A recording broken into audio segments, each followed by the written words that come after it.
There are names that outlive their owners, names that don't just belong to a person, but to an entire era, an entire feeling, an entire revolution. Elvis Presley is one of those names. He was not just a singer. He was not just a performer. He was a cultural earthquake, a man who walked into a world of rigid rules and silent conformity, and tore it wide open with nothing but his voice, his hips, and an unapologetic belief that music should make you feel. This is the story of how a poor boy from Mississippi became the king of rock and roll, and how that crown, once placed, was never truly taken away. Chapter 1: The Boy from Tupelo, January 8, 1935. Tupelo, Mississippi. In a two-room house built by his father's own hands, a house so small it barely held a family's worth of dreams, Elvis Aaron Presley was born. He came into the world alongside a twin brother, Jesse Garon, who was stillborn. That loss shaped the Presley family deeply. Elvis grew up as an only child, but his mother Gladys raised him with a love so fierce, so consuming, that those who knew them said she poured the love of two children into the one who survived. The Presleys were poor, not struggling poor. Vernon Presley, his father, worked whatever jobs he could find. There were times the family had nothing. But inside that small house, there was music. The church down the road from their home was Pentecostal. And every Sunday, young Elvis sat in those wooden pews and listened to gospel music that moved like electricity. He didn't just hear it. He absorbed it. Into his bones. Into his blood. At 10 years old, Elvis entered a singing competition at the Mississippi-Alabama Fair. He stood on that stage, no guitar, no band, and sang Old Shep from memory. He placed 5th, but the audience didn't forget him.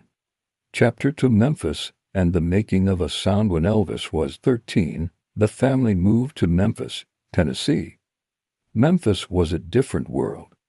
A city alive with rhythm and blues, country music, gospel, and jazz all bleeding into each other on the same streets, in the same air.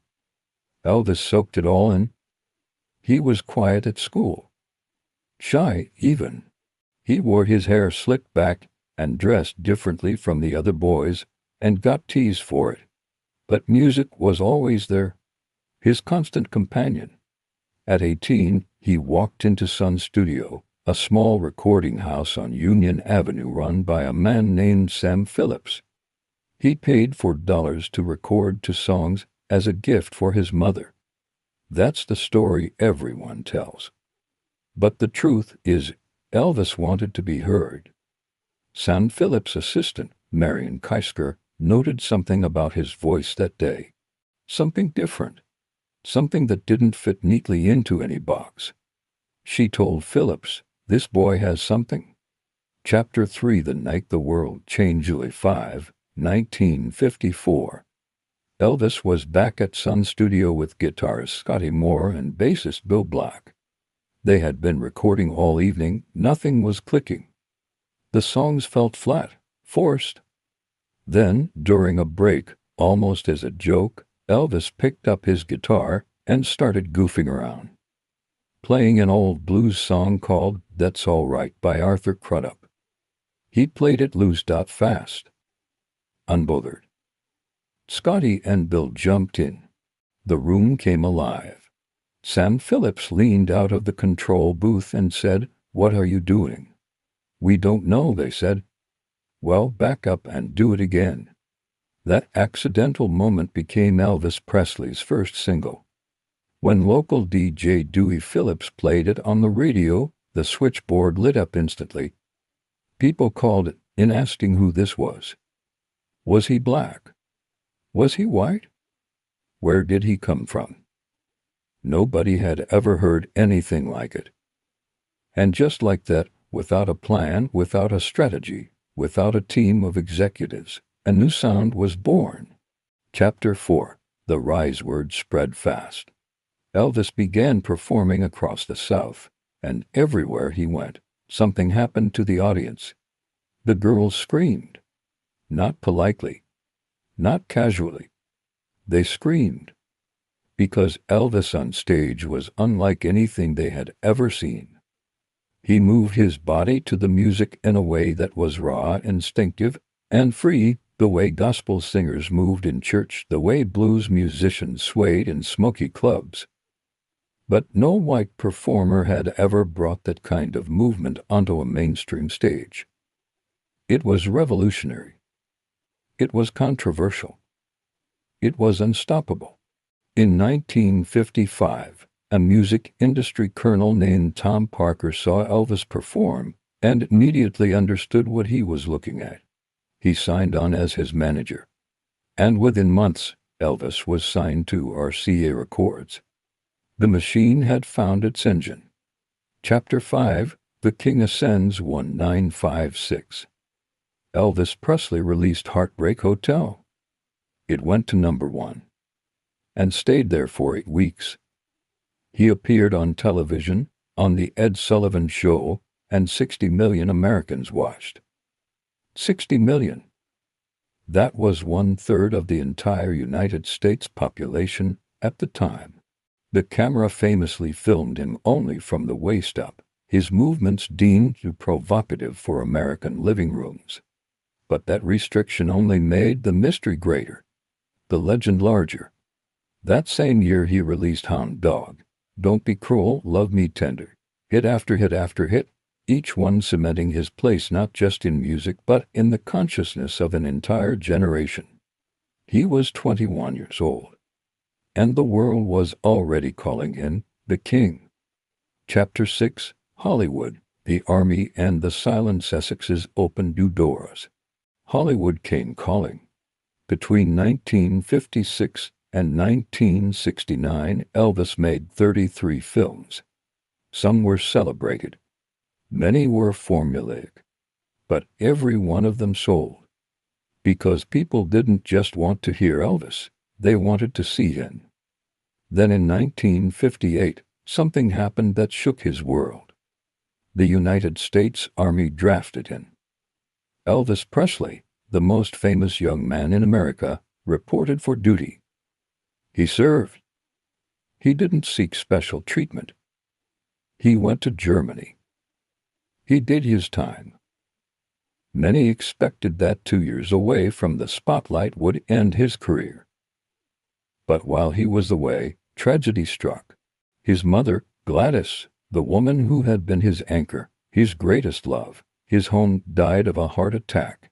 Elvis was devastated in a way that never fully healed. Those who knew him said he was never quite the same after losing her. Chapter 7, The Comeback. By the mid-1960s, the music world had changed. The Beatles had arrived. Motown was exploding. Some said Elvis was yesterday's news.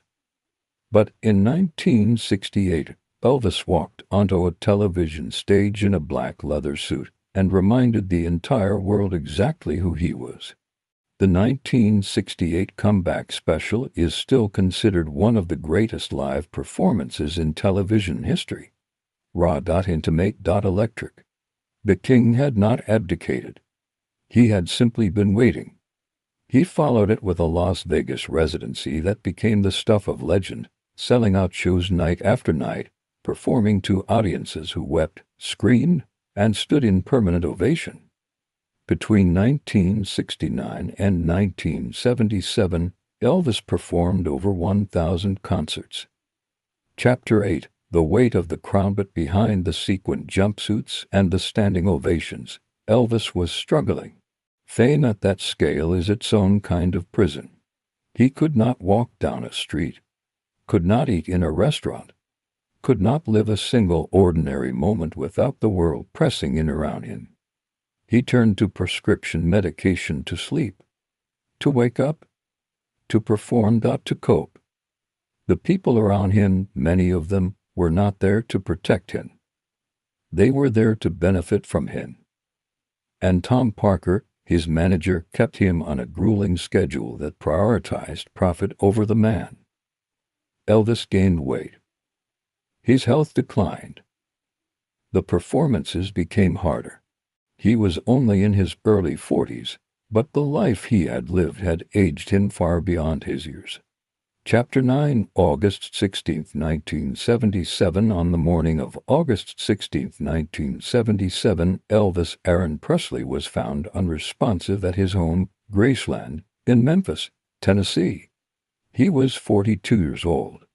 The cause of death, cardiac arrhythmia, complicated by prescription drug dependency. The world stopped. News anchors wept on air. Fans gathered outside Graceland by the thousands, weeping, singing, holding candles in the Tennessee heat. A light had gone out. But even in death, Elvis did not diminish. Chapter 10, The Legacy of the King. Today, nearly 5 decades after his passing, Elvis Presley remains one of the best-selling music artists in history.